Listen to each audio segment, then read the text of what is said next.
Please give an energetic and warm welcome to the one and only Ankur Warikoo sir.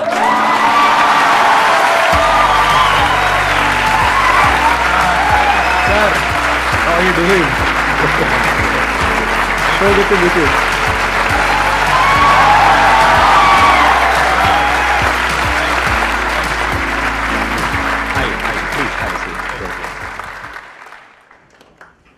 अक्सर जब airport पे या कभी भी बाहर मॉल पे लोग आते हैं और बहुत विनम्रता से बोलते हैं कि सर आपको वीडियोस पे देखा है बट आप बिल्कुल वैसे ही दिख रहे हैं जैसे वीडियोस पे देखते हैं, तो आज मुझे पता चला कि उनका एहसास कैसा होता है, क्योंकि मैं इतने सालों से आपके वीडियोस देखता आ रहा हूँ एंड कभी भी यकीन नहीं था कि आपके सामने बैठूंगा. So thank you so much for having me. Sir, it's my pleasure and my honour. And Ankur ji जो बोलते हैं इनमें और औरों में डिफरेंस ये है कि ये अपने एक्सपीरियंस के बेस पे बोलते हैं. एक तो इन्होंने एमबीए किया हुआ है आईएसबी से, if I am not wrong. उसके अलावा इनको कॉर्पोरेट वर्ल्ड का भी एक्सपीरियंस है, उसके अलावा इनको एंटरप्रेन्योरशिप का भी एक्सपीरियंस है. आई एम थिंकिंग कि आज का जो हम टॉपिक है अपने सेशन का वो रखें एंटरप्रेन्योरशिप. बिल्कुल, जैसे आपका वही बैकग्राउंड है, वही पूरा एक्सपीरियंस है. कितने चाहते हैं कि आज का जो टॉपिक है वो बिजनेस होना चाहिए, एंटरप्रेन्योरशिप होना चाहिए? ऑलमोस्ट सब चाहते हैं. Thank you very much sir, both of you. मैं एक्साइटेड तो थी लेकिन अंकुर सर का नाम सुनकर ट्रिपल एक्साइटमेंट हो गई है. Thank you so much. And sir my question is around focus. आप दोनों से ही क्वेश्चन है. लाइक जैसे अभी क्या है, एक जॉब चल रहा है, एक डिजिटल बिजनेस चल रहा है और एक स्टार्टअप आइडिया चल रहा है बैकग्राउंड में, और अपना यूट्यूब जर्नी भी स्टार्ट करने का चल रहा है. तो फोकस और एनर्जी कहाँ डालें, क्योंकि 5 साल बाद हो सकता है ये पैरामीटर्स चेंज हो जाएं. तो कैसे आइडेंटिफाई करें कि कहाँ पर फोकस रखना चाहिए लाइफ में, मतलब किस टाइम पे? एक बार वोटिंग कर ले फटाफट से. क्या कितने चाहते हैं इस क्वेश्चन का आंसर दिया जाए? मैं अपने तजुर्बे से ही आंसर दे पाऊंगा. मेरे हिसाब से फोकस की 3 बहुत इंपॉर्टेंट पहलू होते हैं. नंबर 1, हम अक्सर ये बोलते हैं कि मैं जिस चीज़ पे फोकस करूं उस सवाल का जवाब मुझे पहले पता होना चाहिए. मुझे ऐसा लगता है कि उस सवाल का जवाब आपको उस चीज़ को करने के बाद पता चलता है. जब आप ये सारी चीज़ें कर लेंगे अपने जॉब में, अपने यूट्यूब चैनल पे, अपने एग्जिस्टिंग बिजनेस पे, स्टार्टअप आइडियाज़ पे, जब आप वो पूरा प्रोसेस कर लेंगे तब आपको पता चलेगा यार इस चीज़ पे फोकस करके ना ज़्यादा आउटकम निकल रहा है, इस चीज़ पे इतना वक्त डाल के मुझे और ज़्यादा उसमें एक आउटकम पता चल रहा है. So this is where I should focus. But it is also not possible. 24 घंटे ही हैं तो वक्त तो उतना ही है, कैसे डालेंगे? इसमें मेरा जो तजुर्बा है, and this really works for me, अपने दिन की शुरुआत आपको उन चीज़ों से करनी होंगी जिससे आपको एनर्जी मिलती है. ये दूसरी चीज़ है. वो चीज़ें करनी है जब भी ज़रूरत हो जिससे आपको एनर्जी मिलेगी, ताकि आप उस चीज़ों पर एनर्जी खर्च पाए. तीसरा, वेरी इंपॉर्टेंट, आपको अपने दिन को ऐसे नहीं बिताना है कि यार ये वक्त ना फ्री है, क्योंकि वक्त फ्री नहीं होता है. वक्त का एक बहुत बहुत इंपॉर्टेंट खर्चा होता है जो हमें बहुत बाद में ही पता चलता है.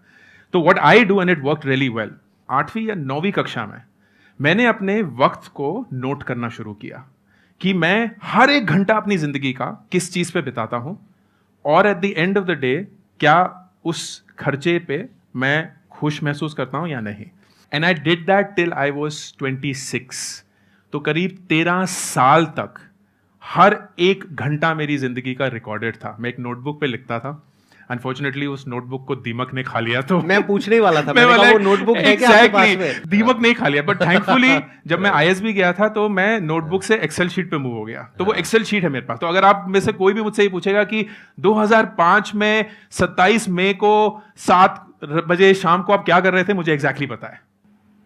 आपको ना अपनी वक्त की कद्र महसूस होनी शुरू होती है कि आपका वक्त जाता कहाँ है, क्यों जाता है और उसकी वजह से आपको कैसा महसूस होता है. अक्सर ना, और मैं बहुत सारे लोगों से पूछता हूं, आपको क्या लगता है कि आप, चलिए मैं आज आप सबसे ही पूछता हूं, आपको क्या लगता है कि आप अपने फोन पे रोज कितना वक्त बिताते हैं? किसको इस सवाल का बिल्कुल एक्यूरेट आंसर पता है? मिनटों में नहीं, घंटों में ले लेते हैं. अपने फोन पे आप कितना वक्त बिताते हैं? 20% लोग.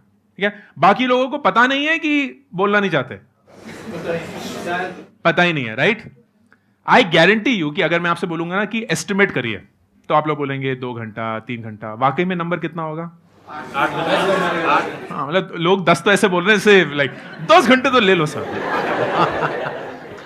And that is what happens. हमें लगता है यार रील ही तो है, 60 सेकेंड्स चलते रहे, पता चला 1 घंटा बीत गया, 2 घंटे बीत गए, फिर हम बोले यार वक्त ही नहीं था, मतलब फोकस ही नहीं कर पा रहे हैं, वो काम भी करना था वो भी नहीं हुआ, मम्मी भी डांट रही है, खाना भी नहीं खाया है. तो अपने वक्त की कदर करनी जरूरी है. These 3 things. Do not think कि फोकस पहले आना चाहिए, काम करने के बाद पता चलेगा कि कहां फोकस करना है. दूसरा, किसी भी चीज़ को एनर्जी देने से पहले अपने खुद को एनर्जी दीजिए, और तीसरा अपने वक्त की ऐसी कदर करिए कि आप एक्यूरेटली जानते हैं कि आप अपना वक्त कहाँ बिता रहे हैं, क्यों बिता रहे हैं, उसकी वजह से आपको कैसा महसूस होता है। जब आप ये करेंगे ना, और सिर्फ 10 दिन करिए, I guarantee you will be a change person.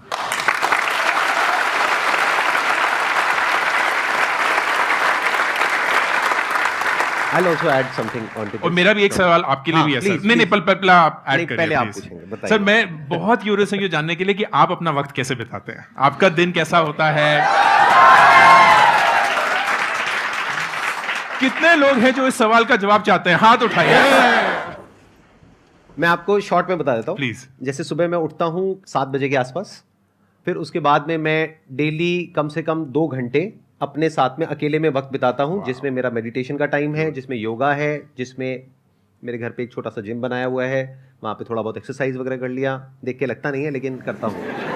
ऐसे भी कुछ लोग होते हैं, जरूरी नहीं है हर एक की बॉडी बन जाए जिम करने के बाद। अरे पहले से बढ़िया हो गया।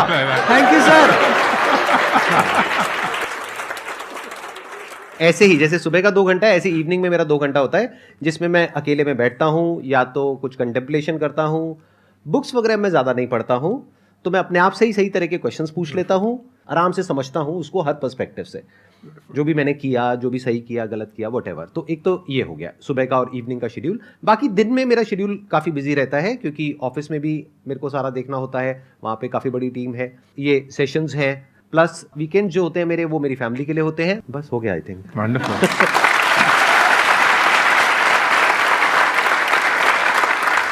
The observation which is so important कि आप सर सोते हैं कितनी देर है करीब करीब? मैं सोता हूँ 8 घंटे। 24 में से 8 16 घंटे बचे, उस 16 में से 4 घंटे ये अपने लिए रखते हैं। दिन का 25% संदीप जी सिर्फ अपने लिए रखते हैं, किसी और के लिए नहीं। लेकिन बिकॉज ही डज दैट, उनके पास वो एनर्जी है कि वो हम सब लोगों के साथ वो बाकी का 75% इस एनर्जी के साथ देते हैं। And that's the only way to do it. So brilliant. Thank you so much. Thank you. आपने जो क्वेश्चन पूछा था कि मैं ये भी कर रही हूँ, वो भी कर रही हूँ, उसके अलावा और भी नए नए आइडियाज़ आ जाते हैं, अब उस पर भी काम करना है, तो दिन में टाइम तो लिमिटेड है, तो हम इतनी सारी चीज़ें कैसे करें? तो पहले तो प्रायोरिटाइज कर लीजिए कि अगर 4 चीज़ें आप एक साथ में कर रहे हैं, तो उसमें नंबर 1 पे क्या है, नंबर 2 पे क्या है, नंबर 3 पे क्या है, नंबर 4 पे क्या है। और जैसे सर ने कहा कि जब तक आप उसको प्रैक्टिकली करोगे नहीं, तब तक समझ नहीं आएगा कि एक्चुअल में कहाँ पे फोकस करना है, कहाँ पे नहीं करना है।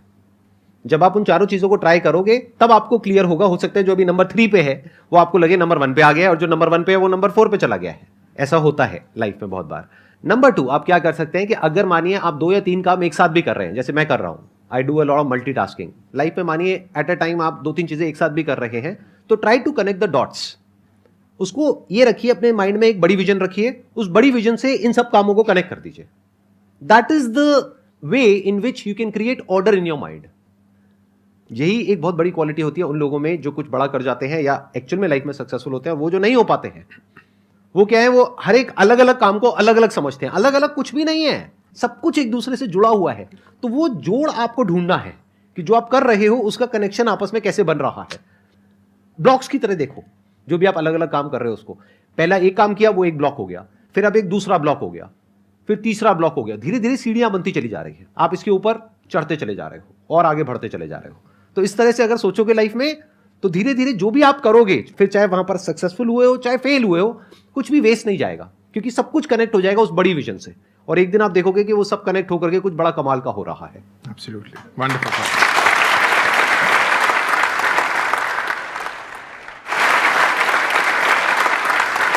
दो तरह की अप्रोच हो सकती है बिजनेस करने की। एक जिसकी आपने बात करी कि कोई ऐसा बिजनेस बताइए जो बिना पैसे के शुरू हो सके। हाँ, ऐसे बहुत सारे बिजनेस हो सकते हैं। यूट्यूब पे जाओ, चैनल खोलो, मोबाइल फोन आपके पास में है, कोई पैसे नहीं लग रहे हैं, टाइम लग रहा है। सिंपल, पैसे तो नहीं लगते ना, फ्री है ना।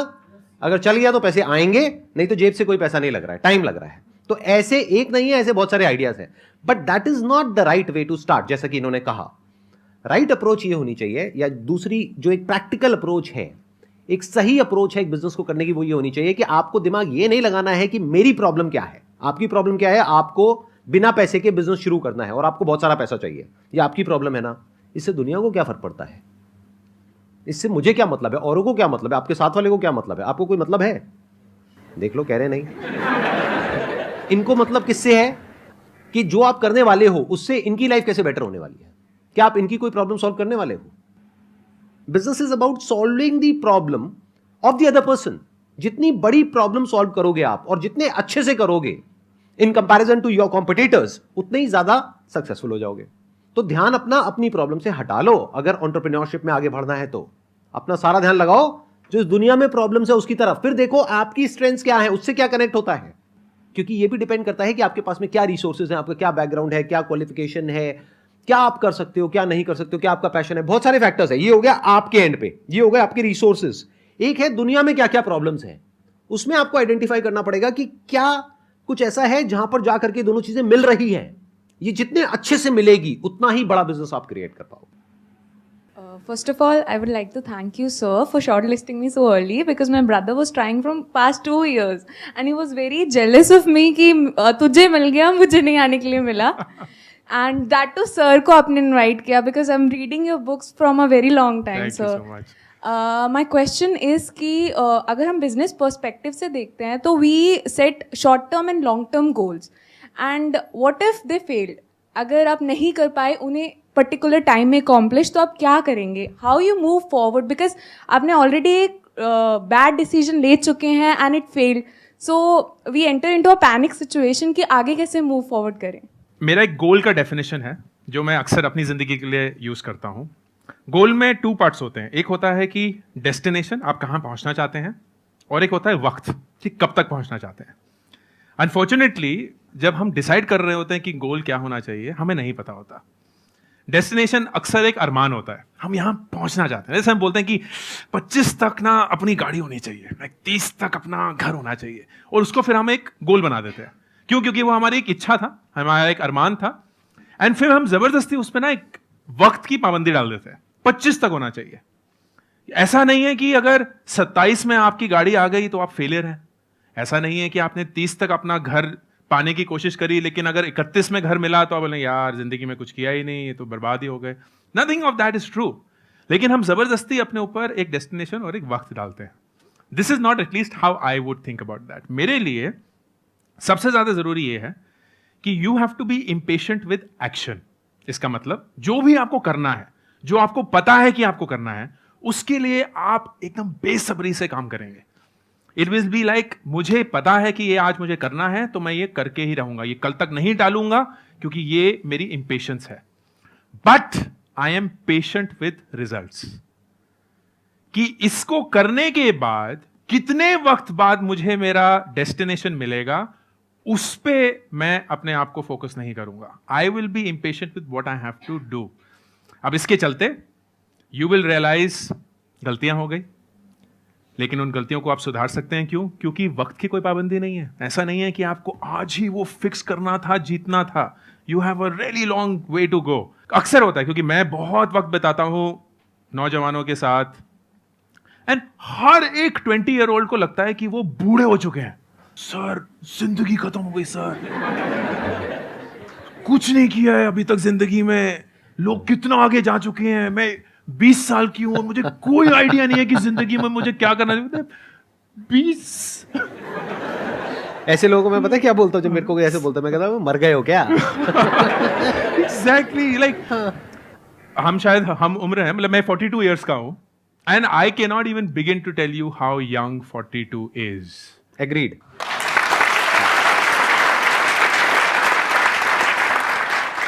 इतनी लंबी जिंदगी है और इतनी खूबसूरत आप जिंदगी बना सकते हैं कि the worst thing you will do is कि अपने अरमानों पे एक डेडलाइन डाल देना. Don't do that. मिस्टेक्स होंगी, you are very smart to recover from that. उस एक्सपीरियंस और कैपेबिलिटी को जो सर बोल रहे हैं उसको बटोरते रहना है और उसमें उत्सुकता होनी चाहिए, क्योंकि वो अगर हो गया ना तो बिलीफ ऑटोमेटिकली आ जाएगा. बिलीफ आएगा तो ऑटोमेटिकली रिजल्ट्स आएंगे, रिजल्ट्स आएंगे सक्सेस आएगा, सक्सेस आएगा तो आप भी एक दिन इस स्टेज पे बैठे होंगे. And that is how you have to think about it. It doesn't matter. Like मैं बोल सकता हूं अरे इतने सारे लोग हैं जो सर को बुला दिए, वो तो 28 साल के ही हैं और देखिए वो संदीप सर के साथ बैठे हुए हैं, मैं 42 में क्या ही उखाड़ लिया मैंने जिंदगी में कि मैं 40 साल की उम्र में यहां आया हूं. कोई फर्क नहीं पड़ता ना दोस्त. एक जिंदगी है और मैं भी मरते हुए यही बोलूंगा कि मैंने संदीप सर के साथ स्टेज शेयर किया. 25 साल वाले भी यही बोलेंगे, कोई फर्क नहीं होगा. Everyone did what they wanted to do, and that's the beauty of life. So that is what I would suggest.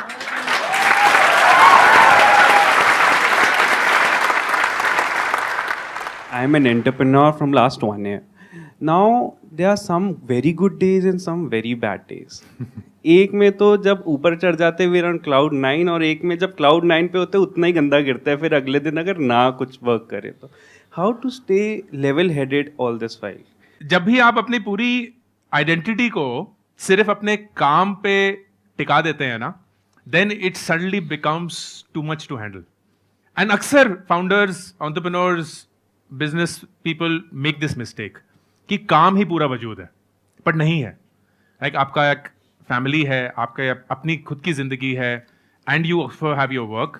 तो ये जो ups and downs हैं, अगर आप उसी को अपनी पूरी आइडेंटिटी, अपना पूरा measure of success बना देंगे, then you will feel it even more than it actually is. So number 1, please identify कि आपकी जिंदगी इससे काफी बड़ी है and you have to give it that respect. Number 2, एक सपोर्ट सिस्टम रहना. सपोर्ट सिस्टम बहुत जरूरी है, चाहे आप ऊपर हो चाहे नीचे हो, क्योंकि सपोर्ट सिस्टम क्या करता है, वो आपको मेरे हिसाब से ग्राउंडेड और रियल रखता है. वो दोस्त जो आपको हमेशा आपके मुंह पे सच बोल सकें सबसे ज्यादा जरूरी है आपके लिए, क्योंकि जब आप हवा में उड़ने लगेंगे बोलेंगे दोस्त कुछ नहीं हुआ है, ऐसा कुछ नहीं उखाड़ा तूने, वापस आ जा. जो लोग नीचे होंगे बोलेंगे यार you are far bigger than this, इससे तो बहुत बहुत मुश्किल दिन देखे हुए हैं, वापस आ जाएगा. But they are not telling you a lie, वो झूठ नहीं बोल रहे हैं आपसे, वो वाकई में आपसे सच बोल रहे हैं, and that is important for you to hear. तीसरा, जैसे मैंने मैम का एक आंसर दिया, जो सेंस ऑफ प्रोग्रेस है ना दोस्त, वो बहुत ही ऑब्जेक्टिव होगा. It's almost like maintaining a calendar. Calendar में आपको कभी भी ये नहीं पता चलता कि ये मीटिंग अच्छी हुई है कि बुरी हुई है. कैलेंडर में सिर्फ ये पता होता है कि आपको ये काम करने हैं दिन में, और वो ना अक्सर बहुत बोरिंग लगता है, बहुत पेनफुल लगता है. It's almost like a routine, एक रोबोट है, आप खड़े होंगे आप करेंगे. जैसे अगर आप, ये संदीप जी नहीं होते, ये कोई नॉर्मल इंसान होते, ये बोलते मैं दिन में सुबह उठ के 2 घंटा कुछ करता हूँ, फिर दिन में बहुत सारी मीटिंग्स करता हूँ, फिर शाम को आके 2 घंटे और कर देता हूँ, तो बोला यार तो बहुत ही बोरिंग इंसान है. कुछ है ही नहीं इनकी जिंदगी में, कुछ एक्साइटमेंट हो ना कि सुबह उठ के मैं ये करूंगा वो करूंगा, ये तो मतलब 2 घंटे मेरे पार्टी कर रहे हैं, ये कर रहे हैं, फिर मैं आप ये गाड़ियां आती हैं, फिर मैं गाड़ियों में से चलो आज मैं ये गाड़ी चलाऊंगा, आज मैं लंदन में ब्रेकफास्ट करूंगा.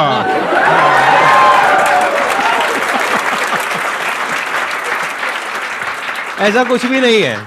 ब्रेकफास्ट में मेरे होता है पोहा, या तो दोनों नहीं, या तो पोहा या उपमा या ढोकला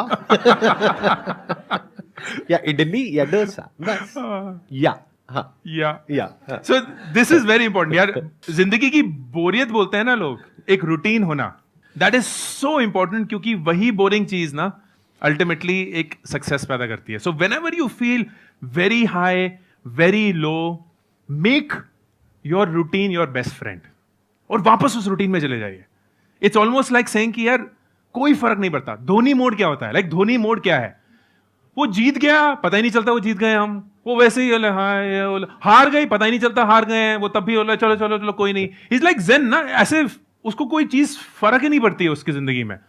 इज दैट बिकॉज उनको अंदर से महसूस नहीं होता? नहीं, he is gotten to the point यार ये रूटीन है, हर एक मैच एक रूटीन है, प्रैक्टिस एक रूटीन है, और उसकी वजह से तुम कभी जीतोगे कभी हारोगे, लेकिन ना कभी जीत को सर पे चढ़ाना, ना कभी हार को अपनी हार मानना, रूटीन में बस वापस घुस जाना. That's the only thing that has worked for me, and I will be very surprise if it doesn't work for others. तो ये 3 चीजें, and that's how I do.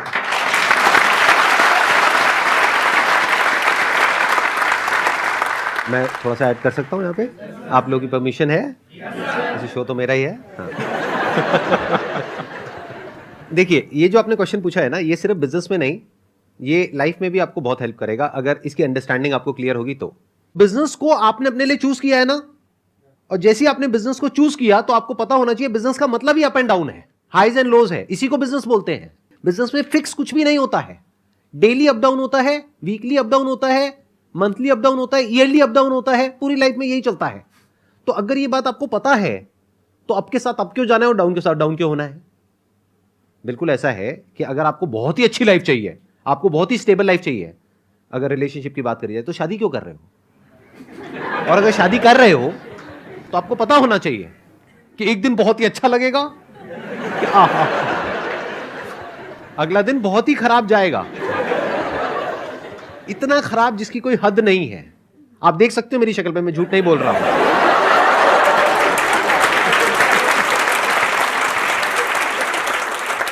तो अगर ये आपको पता है तो शादी के बाद भी आप खुश रह सकते हो, और अगर ये नहीं पता है और ये सोच करके शादी कर रहे हो कि मैं शादी करूंगा या करूंगी उसके बाद में तो सब कुछ बहुत बढ़िया होगा, मेरे सारे दिन बड़े ही अच्छे होंगे, लाइफ बहुत ही स्टेबल होगी, अरे खाक।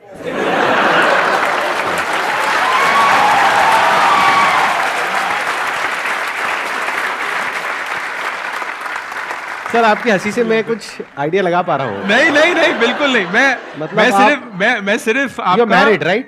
हाँ हाँ, I am married with 2 kids. हाँ, मैं सिर्फ आपका बुरे और अच्छे दिन का ब्रेकफास्ट विजुलाइज कर रहा था। बुरे दिन में क्या होता होगा और अच्छे दिन सर उसमें ब्रेक हट जाता है, सिर्फ फास्ट रह जाता है।